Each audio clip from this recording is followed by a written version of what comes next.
여러분 안녕하세요. 최근 역대급 화보로 캐대언 실사판이라는 말도 나오고 필모에 추가해야 된다는 얘기까지 나오고 있는 박보검 배우의 사진들 보셨나요? 문화체육관광부와 한국공예 디자인문화진흥원이 주관하는 한국웨이브 사업의 일환으로 한복의 멋을 세계 알리기 위해 기획된 화보라고 하는데요. 여러 한복 디자이너와 협업하여 김연아, 수지, 김태리 등 여러 셀럽들이 그동안 화보에 참여하였어요. 이번에 참여한 박보검님이 남성 모델로서 최초라고 하시네요. 화보 하나하나 주옥 같고 너무 멋지더라고요. 한복의 특징과 고유한 멋은 살리면서 세련되고 또 예술적인 느낌이 더해져서 오히려 새로운 느낌도 받을 수 있었고요. 또 박보검님의 분위기와도 잘 어울려서 더 큰 시너지 효과가 나지 않았나 싶네요. 추석 당일에는 서울과 뉴욕, 파리, 밀라노, 도쿄 등 주요 대도시 전광판에 화보 영상이 송출되기도 했다고 하는데요. 와, 이런 화보와 영상이라면 한국인으로서 괜히 뿌듯하고 자랑스러운 마음도 들 것 같더라고요.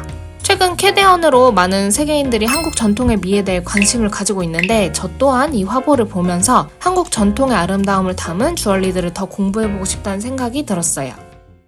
개인적으로 이 사진 속 주얼리들에 관심이 가서 브랜드를 찾아보았거든요. 노리개는 무룻이라는 브랜드의 제품이고 반지는 제크래프트의 제품이라고 하네요. 저는 보면서 노리개가 이렇게 힙한 액세서리가 될 수 있다니 신선한 충격이었어요. 니트 상의에 있는 진남색의 그래픽과도 잘 어우러지면서 길게 내려오는 매듭 자체의 패턴과 무게감을 더해준 원석까지. 이건 기회가 되면 저도 구매하고 싶을 정도로 너무 예쁘더라고요.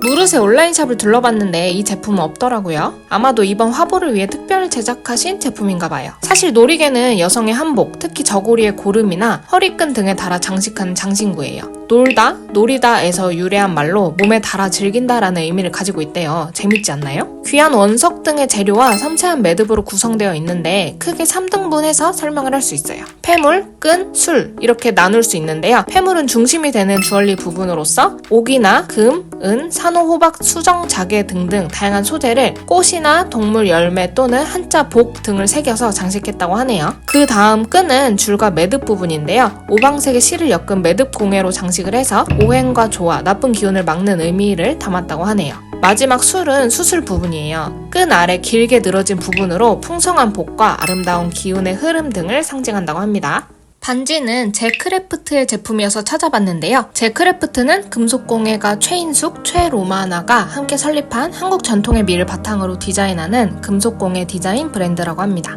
브랜드명에 제가 뭔지 궁금해서 찾아봤더니 가지런할 제, 재개할 제, 옷자락자 이렇게 사용되는 한자라고 하네요. 이런 숨겨진 의미나 스토리들을 찾아보는 것도 너무 재미있어요.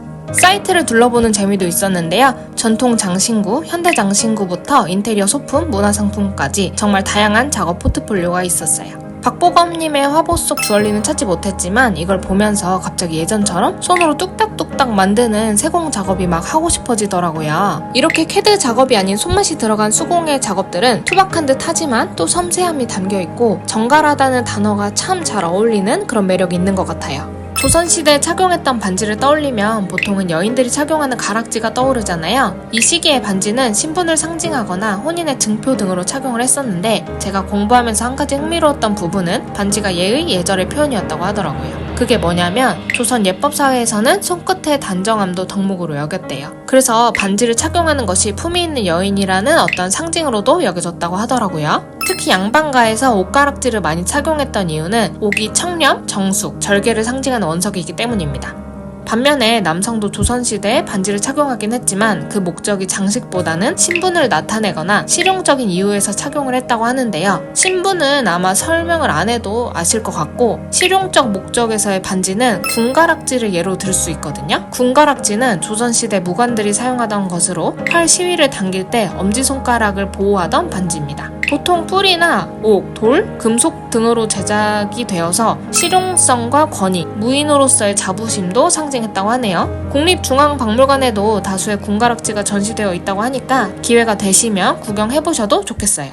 그리고 다시 박보검님의 한복 웨이브 화보로 돌아와서 이 사진에 있는 브로치도 궁금해서 제가 찾아보았는데요. 브로치는 한복문이라는 브랜드의 제품입니다. 역시나 공식 홈에서는 제가 원하는 제품 정보를 얻지는 못했어요. 그래서 혼자 이것저것 찾아보다가 제가 지난번 국중박 영상에 담았던 금관 브로치에 대한 기사가 있더라고요. 역시 사람들 보는 눈은 다 똑같나 봐요. 내 눈에 예쁘면 다른 사람들 눈에도 예쁜 거죠? 저는 전시되어 있는 제품 영상만 담았는데 이렇게 착용샷을 보니까 더 예쁘네요.